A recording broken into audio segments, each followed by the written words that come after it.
In this show, I'll tell you a handful of secrets about your credit score that the credit card companies, banks, and credit bureaus won't tell you. Some of the information I'm going to tell you will absolutely shock you. For instance, if your mortgage company checks your credit on the wrong day of the month, you could end up paying a lot more over the next 30 years for your mortgage. Did you know that some credit card companies report the wrong information to the credit bureaus? And that could have a negative impact on your credit score? But don't worry. I'm going to show you how you can finally take charge of your credit score.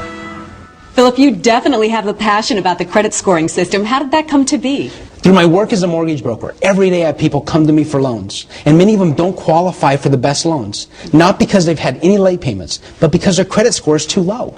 It's possible to have no late payments and still not get the best rates for loans? That's the problem with our credit scoring system. It just does not make sense. Often, many things that you would think would raise your credit score has the exact opposite effect.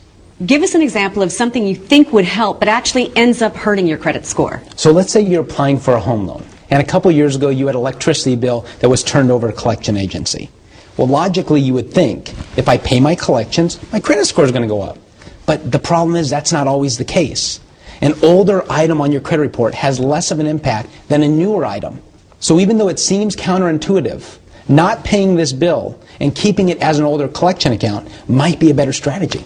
If you don't know this, you could think you're helping your credit score when you're actually hurting it. Exactly. And my system explains how to handle these situations so your credit score can always be as high as possible. But if you need a home or a car loan, doesn't it take a long time for your credit to improve? I hear that all the time from my clients, and that's why I've designed this credit improvement strategy to trigger significant improvement now so you can qualify for the best loan at the best rates.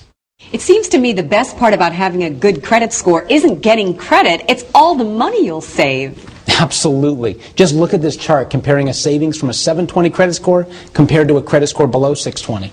For a $22,000 car loan, with dealers offering 0% financing, the difference can be $150 a month. The credit impact is even bigger with the mortgage. For a typical mortgage, about $300,000, that savings can be as much as $589 every single month. Imagine that. Overpaying $739 per month? Who wouldn't want to have that extra money in their bank account? As a financial strategist, I teach people if you can save about $400 a month of otherwise payable interest or taxes or anything, and you were to sock that away in a conservative side fund over a 30-year period, which is a typical loan period, it accumulates an extra $500,000. So this is significant.